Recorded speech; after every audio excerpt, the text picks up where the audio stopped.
El texto bíblico se expone en un periodo de tiempo bien específico, como les estaba diciendo, la semana luego de la Semana Santa, es decir, la semana en la que estamos hoy día.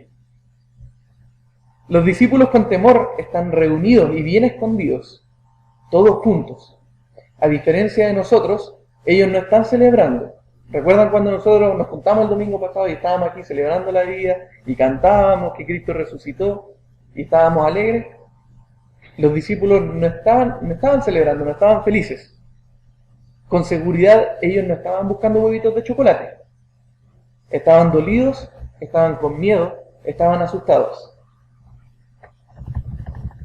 La pérdida de un ser querido es algo que a cualquier persona le cala hasta lo profundo de los huesos. Nos deja vulnerables, nos deja desorientados, desanimados. ¿Cuántas veces, hermanos, hemos escuchado, yo he escuchado, a través de, no sé, yo una vez escuché a mi jefe de carrera en una situación así, cuando se murió su mamá, que las personas estando dentro de este periodo de tiempo, las funerarias fácilmente les han sacado grandes cantidades de dinero o les hacen cosas que no son agradables. Las personas no están en sus mejores momentos, no están en sus cabales, y otras personas se aprovechan de esto. Yo diría que es muy sencillo ponerle un lápiz en la mano a una persona que ha perdido recientemente a un ser muy querido y hacerle firmar cualquier tipo de documento. No, bueno, vamos a poner que el ataúd va a tener seguro contra terremotos, va a tener seguros contra, etcétera, etcétera. Y la persona ahí está triste, no está ahí, digámoslo así, y firma. Esa misma situación probablemente es en la que están los discípulos, ese domingo de resurrección. Comprendiendo la situación de los discípulos de Jesús, cuando sus corazones fueron destrozados por la noticia de que su maestro, aquella persona que los había cambiado, aquella persona que los había aceptado, que les había dado un lugar de estatus, no eran ya simples trabajadores de la vida, no eran pescadores, no eran recaudadores de dinero, no eran personas que, no sé, recogían espigas, eran ahora discípulos del maestro, eran personas que se estaban preparando para tener una posición en la vida social muy importante, una posición que la vida antes no les había dado, una posición que se les había negado porque no tenían la altura, digámoslo así. Recordemos que el sistema judío en ese tiempo preparaba a los niños para que todos llegaran a ser sacerdotes, para que todos llegaran a leer la Torá, para que todos llegaran a servir en el templo. Y les ponía ciertas pruebas. Y si uno las pruebas no las pasaba, bueno, no podía ser sacerdote, no podía estar en el templo, tenía que dedicarte a hacer otra cosa. Pescador, recaudador, cultivar la tierra. Y a estas personas Jesús les había dado la oportunidad que se les había negado. Y el maestro ahora ya no estaba con ellos. Esa persona que había estado los últimos 3 años con ellos, juntos, que había comido con ellos, que había compartido con ellos, que les había enseñado, se había muerto.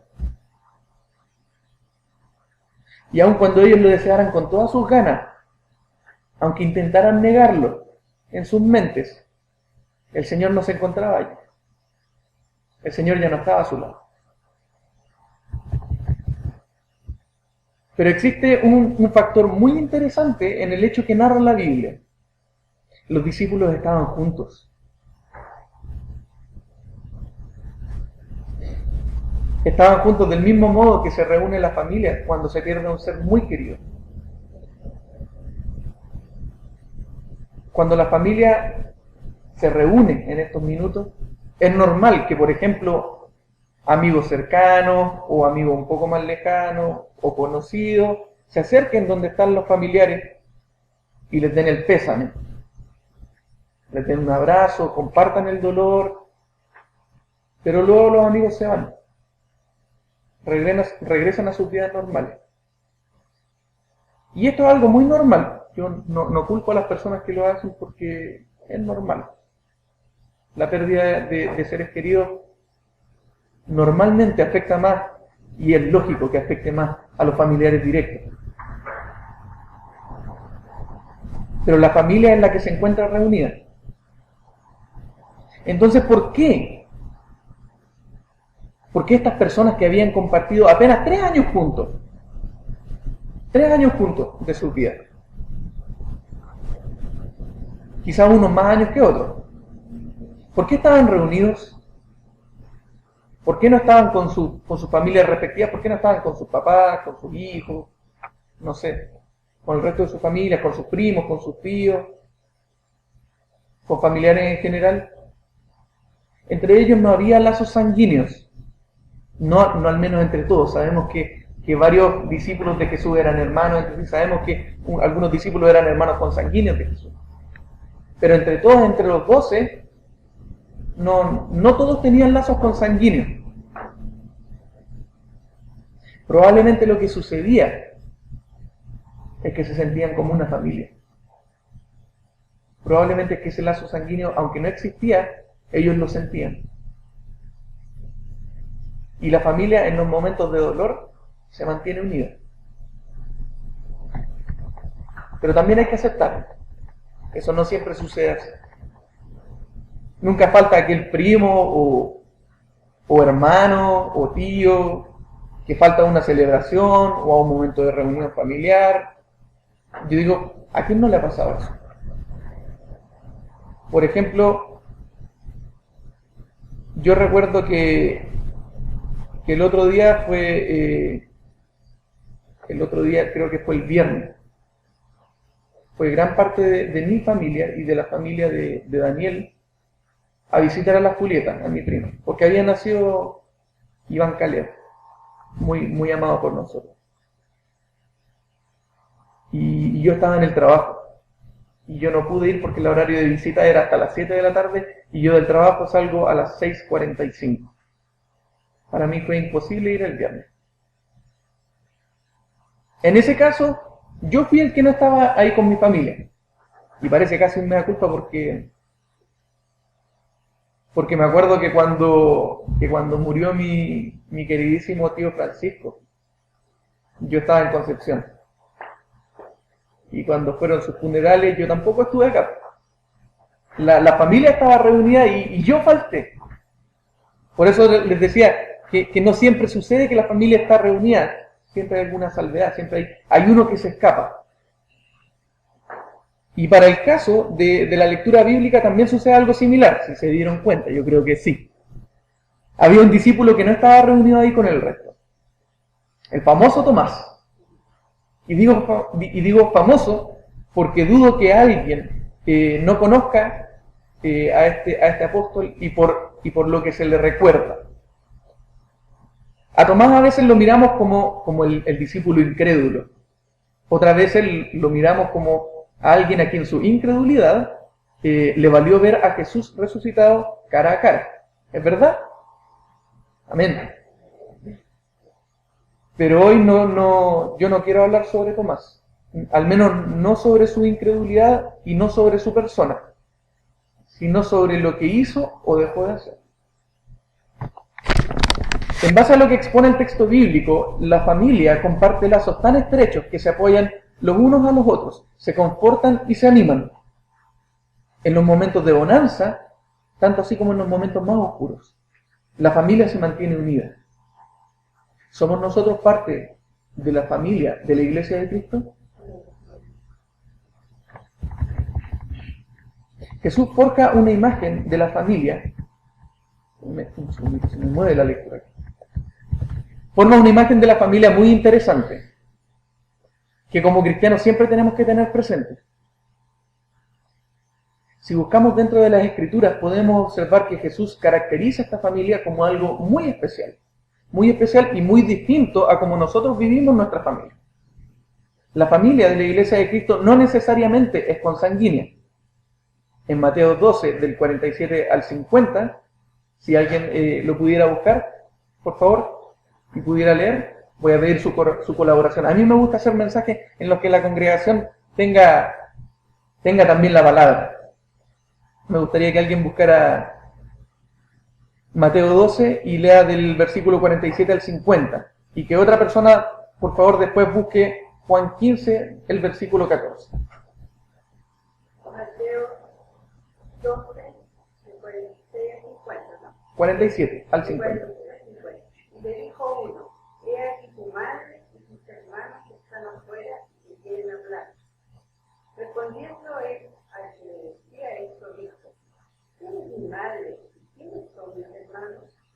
Y extendiendo su mano a sus discípulos, dijo: he aquí mi madre y mis hermanos. Porque todo aquel que hace la voluntad de mi Padre que está en el cielo, ese es mi hermano, mi hermana, mi madre. Amén. Y eso nos lleva al siguiente punto. La familia de la Iglesia de Cristo obedece a Cristo.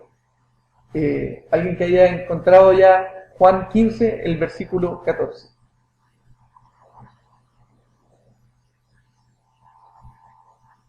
Vosotros sois mis amigos, que hacéis lo que yo os mando. Amén. Cuando estamos alegres, cuando estamos tristes, cuando nos sentimos animosos o cansados, cuando nos sentimos solos, ¿a dónde acudimos? ¿A dónde vamos? Sabemos que con nuestra familia en la iglesia siempre podemos contar. Sabemos que siempre va a haber alguien de la iglesia que nos va a escuchar, alguien que nos va a dar un abrazo, alguien que se va a alegrar con nosotros o alguien que se va a doler con nosotros. Pero me surge la siguiente pregunta a mí. ¿Es necesario venir a la iglesia todos los domingos? Digo, sabemos que Dios está en todos lados. Dios es omnipresente.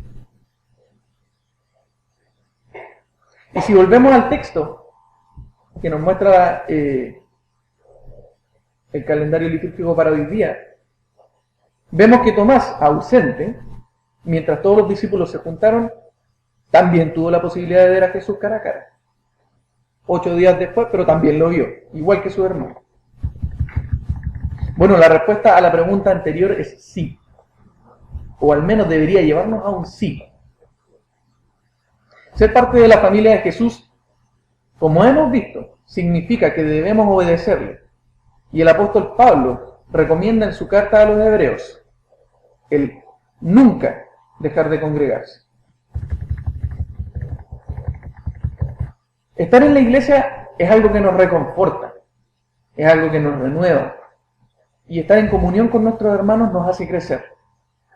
Podríamos pensar, no sé, podría algún hermano pensar, yo antes lo pensaba de repente, pero yo no hago prédicas, yo no hago devocionales, ni siquiera ayudo en algo. Yo, con suerte quizás, abro la puerta y difícil, porque quizás me siento en una esquina, me siento al medio y entre salir para abrir la puerta a alguien, no se puede. ¿Para qué tendría que venir yo a la iglesia? A veces la simple presencia de alguien en la iglesia puede ser lo que otro hermano necesita. Piense usted que viene a la iglesia, ¿por qué necesita? Usted viene a la iglesia porque necesita recibir algo, pero también quizás hay algún hermano que necesita recibir algo de usted. Si nos transformamos en familia y nos llamamos hermanos, porque así nos llamamos, ¿por qué entonces dejar de venir? A veces nosotros, insisto, decimos, pucha, yo no hago nada especial. Pero quizás, no sé, mi hermana Anita llega a la iglesia y dice, pucha, qué ganas tenía de ver al hermano Eugenio. Y el hermano Eugenio viene. Pero si el hermano Eugenio no viniera y la hermana Anita quizás necesitaba verlo y no lo vio. Todos tenemos algo que entregar, porque somos familia. Y aun cuando no ministremos, aun cuando no ayudemos, siempre va a ser bueno que estemos aquí y estemos aquí para nosotros y para nuestros hermanos. Somos como los mosqueteros. El año pasado yo pasé por un problema bien específico, no se lo voy a contar para no hacer el cuento largo, pero lo primero que hice cuando pasé por este problema fue precisamente venir a la iglesia. La pastora lo puede recordar. Yo recuerdo que estuve bien desesperado. Estuve bien desesperado porque llegara el domingo. Yo estaba desesperado porque llegara el martes. Estaba desesperado por venir y recibir el mensaje de mi pastor o de mi pastora. Estaba desesperado por venir a encontrarme con mi hermano. Yo estaba en una situación en la cual me sentía muy abrumado, muy solo. Y estando aquí con mi hermano, yo me sentía menos vulnerable. Yo me imagino, le contaba al Cristian la semana pasada, que probablemente así quizás se sintieron los apóstoles cuando se reunieron ese día domingo. Y cuando se reunieron le sucedió algo maravilloso. Jesús, esa persona que se había ido, esa persona que era imposible que estuviera, apareció. Apareció y no solamente pudieron verlo, sino que también recibir de él una palabra de aliento, una bendición y una misión. Jesús les envía como el Padre le había enviado a él. Y Jesús les da el poder de retener o no los pecados. Algo muy, muy, muy grande a mi parecer. Pero Tomás no estuvo ahí. Es cierto, Tomás más tarde ve a Jesús. Más o menos una semana después. Que es más o menos el día de hoy. Yo les pregunto, hermanos, ¿ustedes recibieron algo especial de Jesús el domingo pasado? ¿Algo más que huevitos de chocolate? ¿O venimos hoy, como Tomás, a recibir algo del Señor Jesús, habiéndonos perdido algo de la semana pasada? Si vivimos conforme a la palabra de Dios, si nos transformamos en familia de Jesús, ¿no deberíamos estar acá con nuestros hermanos siempre? Para el cristiano que avanza en su relación con Jesús, el venir a la iglesia se vuelve algo necesario y se vuelve algo indispensable, hermano.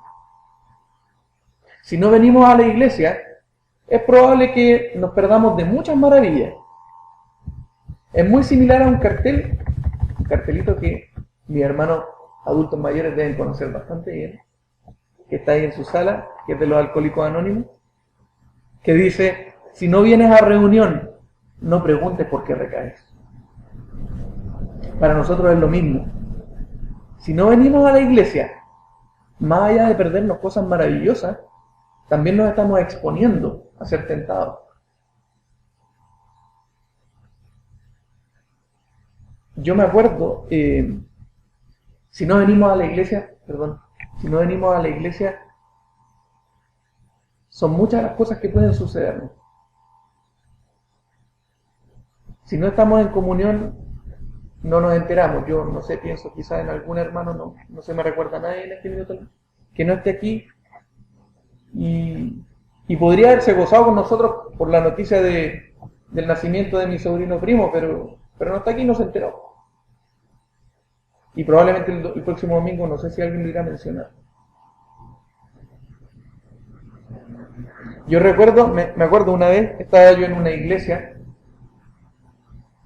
donde se estaba ministrando la palabra, estaba en el medio del culto, y un hermano le dijo al pastor, era el momento de dar gracias en esa iglesia. Y el hermano pide la palabra y le dice al pastor, ustedes deberían tirarse la oreja, ustedes deberían tener una llamada de atención, les dijo. Porque alguien porque alguien un poco antes había mencionado lo bueno que había sido una reunión que habían tenido, que lo habían pasado bien, que habían estado pasando los chanchos ahí con los hermanos. Y este otro hermano les dice, yo les voy a decir que ustedes deberían tener un tirón de oreja, porque a mí no me avisó nadie y me perdí esa experiencia. Y el pastor le dijo, a ver, hermano,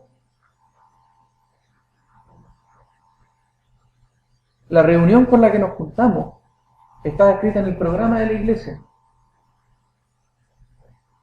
Si usted no lee el programa, ¿cómo se entera de las cosas de la iglesia? Si usted no viene, se recordó la semana pasada, le dijo, si usted no viene a la iglesia los domingos, ¿cómo espera enterarse de las cosas que hace la iglesia? El tirón de orejas no era para la congregación, el tirón de orejas era para el hermano. Porque no vino y porque no se enteró. Y más encima se sentía ofendido. Yo creo que Jesús nos quiere dentro de su familia. Nos quiere reunidos gozosos, alegres. Es por ello que debemos congregarnos. Porque si no venimos, ¿quién nos enseña? Es cierto que podemos leer la Biblia y que técnicamente no necesitamos que nadie nos explique la Biblia para aprender de ella. Pero cuando estamos entre hermanos escuchamos distintos puntos de vista, nos retroalimentamos y podemos crecer de maneras que solos no lo haríamos. Yo me pregunto, ¿quién estando enfermo, con un brazo roto, alguna dolencia, una jaqueca, quién dice, ¡ay, tengo tanto dolor, estoy tan resfriado, voy a esperar a sanarme, voy a esperar a que el hueso suelte, voy a esperar a que se me quite la congestión, a que se me vaya la fiebre, y entonces voy a ir al médico? ¿Quién hace eso? ¿Quién dice me voy a mejorar y después voy a ir al médico? Si alguno lo hace, por favor que levante la mano porque creo que lo está haciendo mal. Si uno se siente mal, dolido, afectado, disciplinado, abandonado, si se siente en falta con el Señor, venga a la iglesia. Acá es donde en comunión con los hermanos podemos crecer espiritualmente. Es acá donde recibimos el perdón. Yo alguna vez escuché que un hermano, no tengo idea de qué iglesia, decía, no, yo voy a esperar a estar bien con el Señor, voy a arreglar mis pecados y de ahí voy a ir a la iglesia. Es lo mismo que las enfermedades. No tiene sentido. Acá tenemos que estar. Somos la familia de Cristo. Somos hijos de Dios a través de Jesús. Y es en su casa donde debemos permanecer. Me gustaría que alguien me pudiera decir, ¿cómo le llamamos al día domingo? ¿Alguien? ¿Cómo se le dice al día domingo para nosotros los cristianos? El día del Señor. El día del Señor. Sin embargo, la mayoría, me incluyo, nos comportamos como si en realidad fueran las 2 horas y media del Señor, el culto. Y si no tengo nada más importante que hacer, le agregamos los 45 minutos más del Señor, que sería la escuela dominical. Pero irrespetuosamente le decimos el día del Señor. Y nos comportamos como si le estuviéramos haciendo un favor a Dios al venir para acá. Hermanos, yo creo que hay que respetar el día del Señor tal y como debe ser. Vengamos a la iglesia dispuestos a aprender, dispuestos a crecer, dispuestos a ser consolados, dispuestos a ser animados. Hagámonos el tiempo para venir a la iglesia. En nuestro caso, San Pablo, desde las 10 de la mañana hasta la 1 de la tarde. Respetemos el día del Señor como se debe. No nos perdamos las bendiciones que Dios tiene para nosotros porque me quedé dormido, porque me dio lata, porque... Bueno, hoy día no voy a ir, total, el Señor no me va a castigar. Mi mamá se ríe porque eso es lo que decía yo. Yo le decía, mamá, pero si el Señor no me va a castigar por faltar un domingo. Y el punto no va en el castigo, el punto es en las cosas que me pierdo. El punto es que lo tomo con mucha ligereza. Y el punto es que yo no me levanto la mañana del día lunes, martes o miércoles diciendo, bueno, hoy día no voy a ir a leer, hoy día no voy a ir a trabajar porque el Señor, no el Señor, porque el jefe no me va a despedir.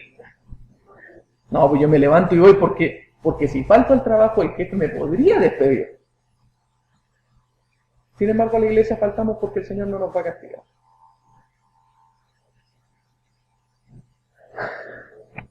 Como último punto, me gustaría que recordáramos que Jesús fue bien estricto frente al tema de la familia y frente al tema de ser sus discípulos. Aunque parezca súper fuerte, aunque parezca un poco feo, pero yo creo que nunca está de más recordar lo que Él nos enseñó. Por ejemplo, en Marcos 8:34. Yo voy a leer ahora, hermano, no se preocupe. Si alguno quiere venir en pos de mí, niéguese a sí mismo y tome su cruz y sígame. El negarse a sí mismo es una cuestión, diría yo, súper terrible. Súper terrible. En Lucas 14, versículo 26 dice: si alguno viene a mí y no aborrece a su padre, a su madre, y mujer, e hijos, y hermanos, y hermanas, y aún también su propia vida, no puede ser mi discípulo. Yo quiero hacer un paréntesis porque el Señor, cuando dice que alguno no aborrece, yo creo que no se refiere a que nos enojemos o a que nos odiemos o que digamos, mira, ¿sabes qué filo? No. No, el Señor dice, si tú no estás dispuesto a dejarlo todo por mi causa, tú no podés seguirme, no eres digno de seguirme. Finalmente, en Lucas 9, estoy casi seguro, Lucas 9, 59, 62, si es que no me equivoco. Le dijo a otro, sígueme. Y él le dijo, Señor, déjame primero que vaya y entierre a mi padre. La misma situación, personas perdiendo familiares, súper terrible. Yo les digo, súper terrible. Déjame que vaya primero y entierre a mi padre. Y Jesús le dijo, deja que los muertos entierren a sus muertos. Y tú ve y anuncia el reino de Dios. Entonces también le dijo otro, te seguiré, Señor, pero déjame que me despida primero de los que están en mi casa. Y Jesús dijo, ninguno que poniendo su mano en el arado mira hacia atrás es apto para el reino de Dios. A eso me refiero con que cuando Jesús habla sobre estas cosas son súper fuertes. Yo insisto y digo, lo reconozco, llegan a ser hasta feas, pero son necesarias. Hermanos, si usted decide no quedarse en la escuela dominical porque tiene una visita importante o porque vienen familiares a almorzar, si usted decide no venir al domingo porque hoy día tenía un trámite importante que hacer, porque venía un amigo a verle, recuerde que su madre, que sus hermanos, que sus hermanas y que su padre están acá en la iglesia. Y me gustaría hacer hincapié en lo siguiente, sea astuto. La Biblia en muchas partes dice que nosotros tenemos que tener inteligencia, que tenemos que tener sabiduría y que tenemos que ser astutos. Porque yo creo que el Señor tampoco es como la idea de decir, mira, sabes que si alguien va a venir a tu casa, dile que se vaya a la esquina porque en realidad tú tenés que estar en la iglesia. No, yo creo que el Señor nos quiere astutos. Que uno primero demuestre que es cristiano, como dice la Biblia, que no le dé vergüenza decir que es cristiano. Y decirle a los invitados, mira, ¿sabéis que almorcemos un poquito más tarde? Juntémonos a eso de las 2 o de las 3. Porque yo desde las 10 hasta la 1 voy a la iglesia. Y eso es algo que no se tranza. Si usted hace eso, hermano, yo le garantizo. Yo se lo doy firmado. Le pongo mi brazo. Le vendo mi ojo. Yo le aseguro que el Señor va a bendecir su hermosa familia. Yo le aseguro que el Señor va a bendecir su vida.